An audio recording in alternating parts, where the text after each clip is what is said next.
l'histoire de l'innovation, donc l'histoire de l'originalité, ne commence vraiment qu'avec le XVIe, XVIIIe siècle, c'est-à-dire avec l'invention du capitalisme. C'est-à-dire qu'on rentre dans des sociétés d'innovation et de rupture avec la tradition.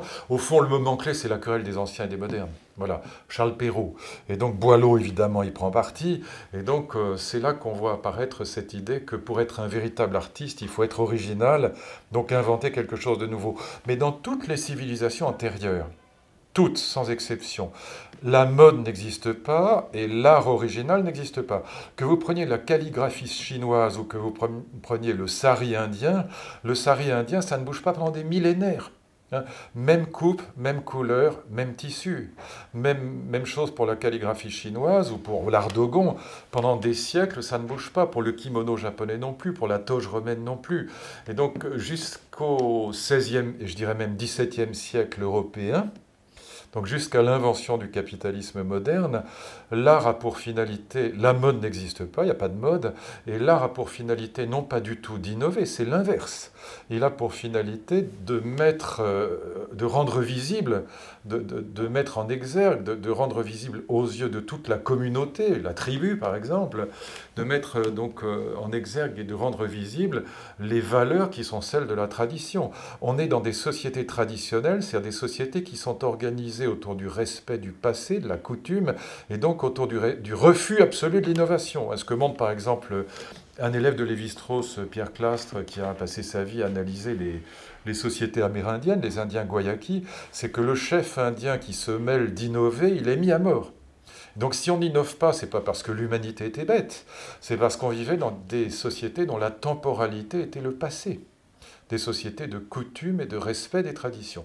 C'est seulement avec la naissance de l'humanisme moderne, avec la naissance du capitalisme, qu'on rentre dans des sociétés d'innovation avec cet impératif d'être original. D'ailleurs, vous savez très bien que dans les écoles, jusqu'au XVIIe siècle, dans les écoles d'art, le maître d'école, si je puis dire, signe volontiers les tableaux de ses élèves. De la même manière dans l'artisanat, un luthier signe de son nom un violon qui est fait par un de ses artisans. L'idée d'imitation et même l'idée de plagiat, c'est d'ailleurs ça qui est très frappant. Non seulement le plagiat n'est pas interdit dans les temps anciens, mais il est obligatoire. Alors qu'aujourd'hui, le plagiat tombe sous le coup de la loi, que ce soit d'ailleurs dans l'écriture, un certain nombre de politiques s'en sont aperçus parce qu'ici on n'a pas le droit de plagier, mais aussi par exemple dans le domaine du parfum, où c'est un des domaines les plus sensibles à la question du plagiat, où vous êtes obligé absolument d'inventer des noms, d'inventer des formules qui sont absolument nouvelles, vous voyez. Et donc aujourd'hui le plagiat est devenu un peu comme la triche dans les sports, la faute suprême, alors que le plagiat est obligatoire dans toutes les sociétés traditionnelles, jusqu'à encore une fois une date relativement récente, c'est la naissance du capitalisme autour du XVIIe, XVIIIe siècle. Ce que nous expliquent chaque fois les Chinois. Mais bien sûr, cela dit, ils innovent énormément, d'ailleurs pas toujours de manière heureuse, mais ils innovent énormément. Il y a des artistes chinois que je trouve absolument magnifiques, comme par exemple Lee Chevalier. Allez voir son site, c'est superbe ce qu'elle fait. Tiens, ça c'est un Lee Chevalier, ce violon qui est là-bas. C'est une merveille. Voilà, je trouve que ce qu'elle fait est absolument magnifique. Et donc, on a justement dans la Chine d'aujourd'hui, on a des artistes contemporains qui sont capables, et c'est ça que je trouve génial chez certains d'entre eux, comme Lee Chevalier, de mélanger justement cette logique de l'innovation avec la logique de la tradition. C'est-à-dire qu'à la fois, ça demande un savoir-faire, un métier extraordinaire, et en même temps, on est quasiment dans de l'art abstrait, comme vous voyez. Ça j'adore ce genre de... Voilà, c'est très traditionnel parce qu'on reconnaît toute cette brume taoïste, hein, parce qu'il y a un paysage de Vuki. donc absolument, et en même temps, bon, pour le faire, il faut savoir peindre. Mais tout a été fait. On est dans alors pour le coup, c'est assez marrant parce que cet art contemporain qui prétend être innovant est en vérité devenu intégralement répétitif. Il n'y a aucune innovation dedans. Et donc, pourquoi ça marche? Le marché, la structure du marché. Il faudrait que, pour comprendre la structure du marché, il faudrait rentrer un peu dans le fond. Ça vaut pour les vins, ça vaut pour les montres, ça vaut pour les voitures anciennes, ça vaut mais aussi pour les vases de galets, pour les objets anciens de toutes sortes. Comment dire, la mondialisation a un effet très, très pervers d'une certaine manière. Quand un objet est extrêmement rare, que l'offre est faible et que la demande est mondiale, voilà, vous avez une montre, par exemple, qui s'est vendue plus de 100 millions d'euros. voilà, récemment. Et donc, vous avez des vins qui valent des dizaines de milliers, une bouteille peut valoir des dizaines de milliers d'euros. Bon. Et en vérité, ce vin n'est pas meilleur que voilà, un très bon Bechevel qui vaut, je ne sais pas, peut-être une centaine d'euros. Bon. Et donc, tout ça est lié à la structure du marché, outre le fait que le marché permet beaucoup de choses en termes de fiscalité, en termes de blanchiment d'argent. Donc, il y a aussi cet élément-là qui est très fort. Et donc, ce dont nous manquons aujourd'hui, c'est d'une véritable étude du marché de l'art, parce que c'est évidemment un investissement formidable que d'investir dans certains objets anciens ou certains objets contemporains. Et donc, on est vraiment quand même dans une forme, pardon de le dire, mais d'imposture totale, mais qui est soutenue par le marché. Et donc, c'est pas facile d'être soutenu par le marché. Il y a derrière quelque chose d'extrêmement puissant. Voilà. Pardon, je suis à peu près le seul à le dire, mais je pense que ça fait du bien à un certain nombre de gens d'entendre ça, parce que c'est la vérité, tout simplement. Encore une fois, l'artiste est de gauche, mais l'acheteur est de droite. Et la réconciliation se fait dans le concept de l'innovation et de la rupture avec la tradition. Et vous ne trouverez pas un paysan, pas un ouvrier, ni dans un concert de Boulez, ni à la FIAC. Donc c'est pas un hasard, il y a là quelque chose qu'il faut enfin comprendre, il faut dire les choses. Voilà, et donc il faut essayer de comprendre avant de juger. Après bon, si les gens aiment Capour ou qu'ils aiment, pourtant, Jeff Koons, ça m'est égal, tant mieux pour eux. Pierre Boulez a commencé par la musique classique. Mais c'est un très grand chef d'orchestre, voilà. Bien sûr. Et au moins dans le domaine musical, un très grand chef d'orchestre comme est Pierre Boulez est un vrai compositeur, ce qu'il est aussi. Je déteste sa musique, elle m'ennuie à mourir. Et je ne l'aimerai jamais parce que je pense que la musique atonale est une impasse totale et que ça n'a strictement aucun intérêt. Mais au moins dans le domaine musical, il faut être très bon. Pierre Boulez est un vrai musicien. Il a donné Pierre-Henri quand même, il a 2-3...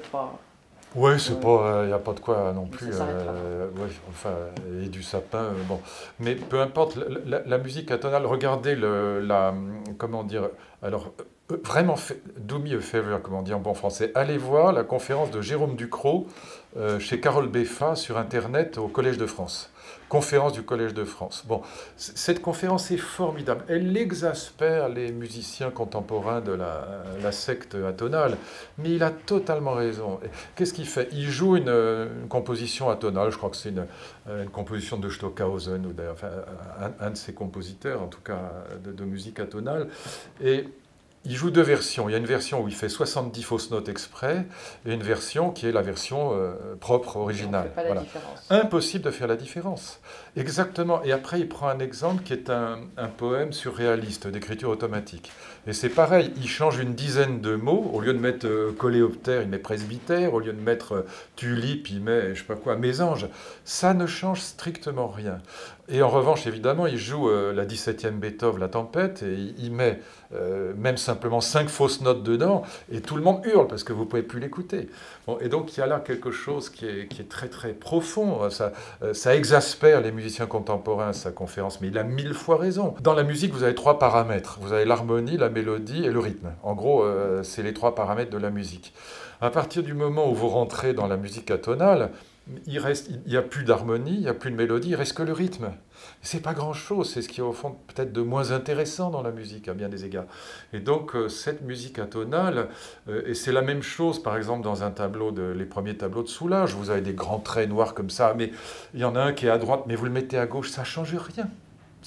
Personne ne verra la différence. Mais mettez un faux nez dans un Vermeer et tout le monde s'en apercevra. Voilà. Et donc là, vous avez quelque chose. Et d'ailleurs, ce qui explique aussi qu'il n'y a pas d'histoire de cette. Depuis Duchamp, au fond, comme depuis Schoenberg, il n'y a pas d'histoire de l'art contemporain d'une certaine manière. C'est toujours la même chose, parce qu'une fois que vous avez cassé les principes de la tonalité, de l'harmonie, vous êtes dans une répétition infinie qui n'a absolument aucun intérêt. On pourrait tous être un homme de goût? Mais tout le monde l'est, et je pense que tout le monde est sensible à la véritable beauté. Alors la première, c'est évidemment la beauté naturelle, et c'est vrai que, honnêtement, alors là aussi, ça irrite les gardes-rouges de l'art contemporain, mais tout le monde est sensible aux beaux paysages, et c'est pratiquement tous les mêmes. Quand vous allez vous balader dans des montagnes magnifiques, au bord dans des îles du Pacifique sublimissimes, tout le monde est sensible à cette beauté. Et de la même manière, il n'y a pas besoin d'être spécialiste du traité d'harmonie pour entendre qu'une petite phrase de Schubert peut être sublimissime et peut vous toucher le cœur immédiatement. Alors que vous pouvez écouter 100 fois le marteau sans maître, la 100e fois, vous n'avez qu'une envie, c'est qu'on vous tape sur la tête pour oublier. Donc c'est évident, voilà, mais il faut arrêter. Et donc moi, ce qui m'intéresse, c'est pas du tout de revenir en arrière.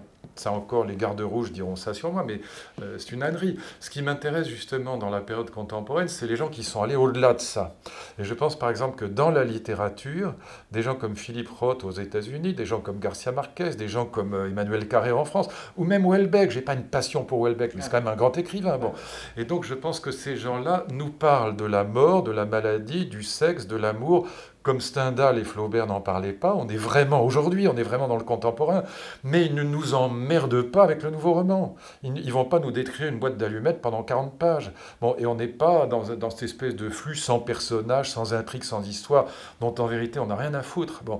Et donc on est à nouveau avec des vrais personnages, avec de la vraie psychologie, avec des vraies histoires. On le lit avec avidité, avec passion, mais on est bien dans notre siècle à nous, on est bien aujourd'hui. On n'est pas dans le 19e siècle, encore une fois. On n'est pas dans le grand roman de Balzac, de Stendhal et de Flaubert.